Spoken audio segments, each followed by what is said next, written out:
नमस्कार दोस्तों। आज के इस खास विश्लेषण में हम एक ऐसी पौराणिक कथा में गोता लगाने वाले हैं जो देवत्व, अटूट श्रद्धा और चमत्कारों से बिल्कुल भरी हुई है। ये एक ऐसी कहानी है जहां ब्रह्मांड के सबसे कठोर नियम भी टूट गए और खुद मृत्यु को भी पीछे हटना पड़ा। तो चलिए बिना देरी किए इस अद्भुत यात्रा की शुरुआत करते हैं। सोचिए, क्या सचमुच कोई मृत्यु को हरा सकता है? मतलब क्या ऐसा कभी मुमकिन है कि मौत के देवता खुद यमराज को भी किसी के दरवाजे से खाली हाथ लौटना पड़े? हम सब जानते हैं कि मृत्यु एक ऐसा अटल सत्य है जिससे कोई नहीं बच सकता। बड़े बड़े राजा, महान योद्धा, यहाँ तक कि देवता भी समय के आगे नतमस्तक होते हैं। तो ये एक बहुत गहरा सवाल है ना? क्या भक्ति और इच्छा शक्ति में इतनी ताकत हो सकती है कि वो किस्मत को ही बदल दे? आज हम जिस कथा की गहराई में जाने वाले हैं उसने इसी अटल सत्य को सबसे बड़ी चुनौती दी थी। तो चलिए इसकी गहराई में उतरते हैं। बहुत समय पहले की बात है। मृकंडु नाम के एक बहुत ही महान ऋषि और उनकी पत्नी मरुद्वती रहा करते थे। इनका पूरा जीवन भगवान शिव की निस्वार्थ भक्ति में बीता। सब कुछ बहुत पवित्र और एकदम परिपूर्ण था, सिवाय एक चीज के। उनके आंगन में कोई बच्चा नहीं था, और ये एक ऐसा सूनापन था जो उनकी हर खुशी को निगल लेता था। एक तरफ उनकी संपूर्ण भक्ति और दूसरी तरफ ये गहरा खालीपन। अपने इसी दुख को दूर करने के लिए दोनों ने सालों तक बहुत ही कठोर तपस्या करने का फैसला किया। और पता है, उनकी इस असीम तपस्या से आखिर भगवान शिव प्रसन्न हुए और उनके सामने प्रकट भी हुए। लेकिन उन्होंने एक ऐसा मुश्किल और दर्दनाक विकल्प सामने रखा जो किसी भी माता पिता की आत्मा को झकझोर कर रख दे। शिवजी ने कहा कि पहला विकल्प है एक बहुत ही बुद्धिमान, तेजस्वी और महान पुत्र, लेकिन उसकी उम्र सिर्फ और सिर्फ 16 साल होगी। दूसरी तरफ विकल्प था एक बिल्कुल साधारण पुत्र जिसकी उम्र तो बहुत लंबी होगी, लेकिन उसमें कोई तेज या खास गुण नहीं होगा। जरा सोचिए, ये कितना बड़ा धर्म संकट था। लेकिन मृकंडु ऋषि ने बिना किसी हिचकिचाहट के तुरंत पहला विकल्प चुना। उन्हें एक गुणवान पुत्र ही चाहिए था, भले ही वो बहुत कम समय के लिए ही क्यों न साथ रहे। और इसी चुनाव का परिणाम था मार्कंडेय का जन्म। ये कोई साधारण बच्चा नहीं था। बचपन से ही वो बहुत तेजस्वी, विनम्र और बिल्कुल अपने माता पिता की तरह भगवान शिव के परम भक्त थे। उनका पूरा दिन बस शिवलिंग की पूजा करने और ओम नमः शिवाय के जाप में बीतता था। लेकिन मार्कंडेय की ये अद्भुत बुद्धि और उनका हर एक गुण उनके माता पिता के लिए किसी मीठे दर्द की तरह था। मार्कंडेय जितने महान बनते जा रहे थे, माता पिता को हर दिन ये एहसास उतना ही ज्यादा सताता था कि वो बहुत जल्द अपने इस अनमोल रत्न को खोने वाले हैं। पर समय का पहिया वो तो कभी किसी के लिए नहीं रुकता। जन्म के बाद का वो खुशी भरा समय रेत की तरह हाथों से फिसल गया। जैसे ही मार्कंडेय 15 साल के हुए, उनके माता पिता के चेहरों पर एक गहरी और कभी न मिटने वाली उदासी छाने लगी। ये उनके लिए एक टिक टिक करती हुई घड़ी की तरह था। उन्हें हर पल याद था कि उनके इस महान पुत्र की उम्र केवल 16 साल ही लिखी गई है। मौत का वो भयानक समय अब बहुत करीब आ चुका था, और हर गुजरता दिन उन्हें उस कड़वे अंत की ओर धकेल रहा था। अब यहाँ जो बात सबसे ज्यादा हैरान करने वाली है, वो है मार्कंडेय का रिएक्शन। जब बहुत जिद करने के बाद मार्कंडेय को अपने माता पिता की उदासी का असली कारण और अपनी मृत्यु का पूरा सच पता चला, तो वो बिल्कुल नहीं घबराए। जरा उनके इस दृढ़ विचार पर गौर कीजिए, जिस भगवान ने मुझे जीवन दिया है वही मेरी रक्षा भी करेंगे। 15 साल के एक किशोर का मौत की बात सुनकर भी रत्ती भर न डरना, ये कोई आम बात नहीं है।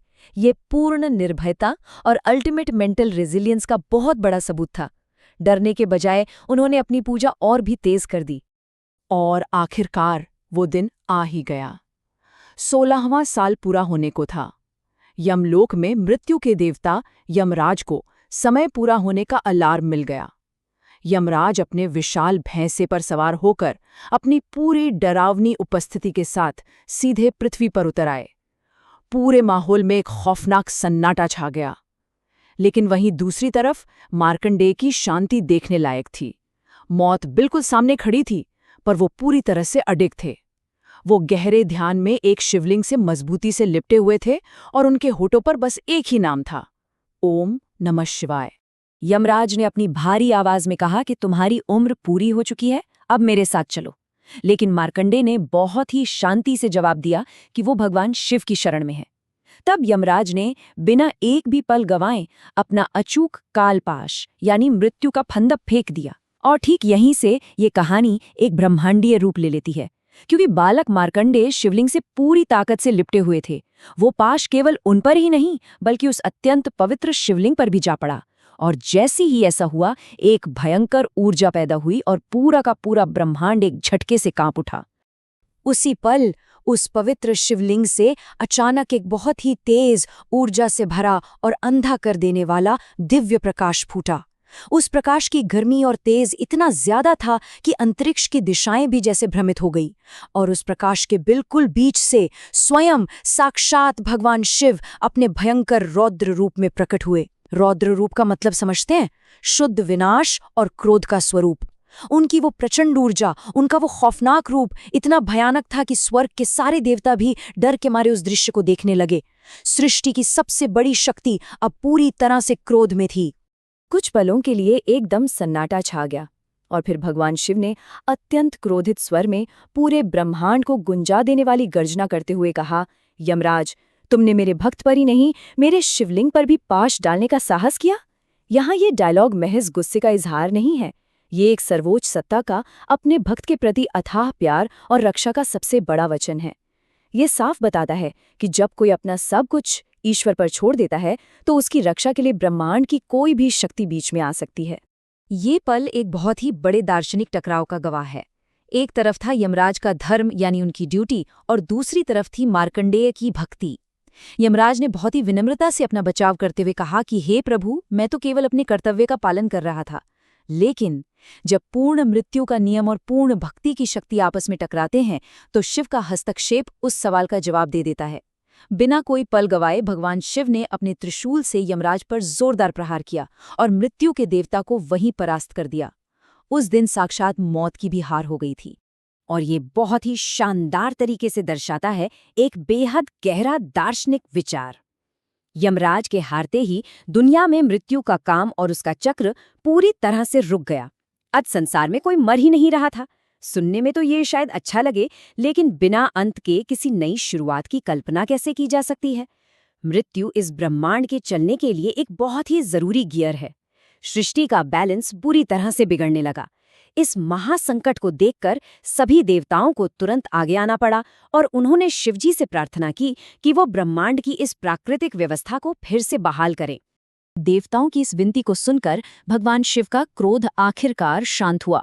उन्होंने ब्रह्मांड का बैलेंस वापस लाने के लिए यमराज को फिर से जीवित कर दिया, लेकिन साथ ही एक सख्त हिदायत भी दी कि वो अपनी ड्यूटी तो निभाएं, लेकिन शिव के सच्चे भक्तों की रक्षा वो खुद करेंगे।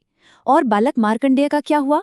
भगवान शिव ने उन्हें चिरंजीवी यानी हमेशा के लिए अमर होने का वरदान दिया, बिल्कुल वैसे ही जैसे हमारी पौराणिक कथाओं में भगवान हनुमान या अश्वत्थामा अमर हैं। वैसे ही मार्कंडेय भी समय की सीमाओं से आजाद हो गए।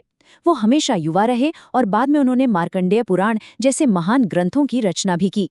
तो यहाँ सबसे अहम बात यह है कि इस पूरी कथा से हम आज की अपनी भागदौड़ भरी जिंदगी में क्या सीखते हैं। पहला, सच्ची श्रद्धा और अटूट विश्वास ही हमारी सबसे बड़ी ताकत है। दूसरा, अगर हम सही रास्ते पर हैं तो कोई ना कोई परम शक्ति हमेशा हमारी रक्षक बनकर खड़ी रहती है। और तीसरा, सबसे बड़ा सबक, सच्चे विश्वास में डर के लिए कोई जगह नहीं होती। मार्कंडेय की तरह अगर हम भी अपनी चिंताओं और मॉडर्न लाइफ के डरों से पार पाना चाहते हैं तो हमें अपने अंदर एक ऐसा अटूट विश्वास जगाना होगा जो हमें हर हाल में शांत और निडर रख सके। इस पूरी कहानी का सार दरअसल इस एक शब्द की उत्पत्ति में छिपा है, महाकाल। अगर हम इस शब्द को तोड़े तो महा का मतलब है महान या परे और काल का मतलब है समय या मृत्यु, यानी जो समय और मृत्यु की सीमाओं से भी परे है, वो महाकाल है। जब हम भगवान शिव को महाकाल कहते हैं तो ये हमारे समय को देखने के नजरिए को ही पूरी तरह बदल देता है। समय कोई दुश्मन नहीं है जिससे हमें डरना चाहिए, बल्कि ये एक ऐसी ऊर्जा है जिसे एक सर्वोच्च सत्ता द्वारा नियंत्रित किया जाता है, ठीक वैसे ही जैसे शिव ने मार्कंडेय की रक्षा करके साबित किया। इस अद्भुत रहस्य को गहराई से समझने के बाद अब एक और बड़ा और दिलचस्प सवाल हमारे सामने खड़ा होता है। समुद्र मंथन आखिर क्यों हुआ था? देवताओं और असुरों के बीच अमृत के लिए हुए इस ब्रह्मांडीय महासंग्राम का असली सच क्या है? इसके पीछे के छिपे हुए विज्ञान और दर्शन को जानने के लिए हमारे अगले विश्लेषण का जरूर इंतजार कीजिएगा। तब तक अपने अंदर की उस श्रद्धा को जगाए रखिए, निडर बने और हमेशा कुछ न कुछ नया सीखते रहिए।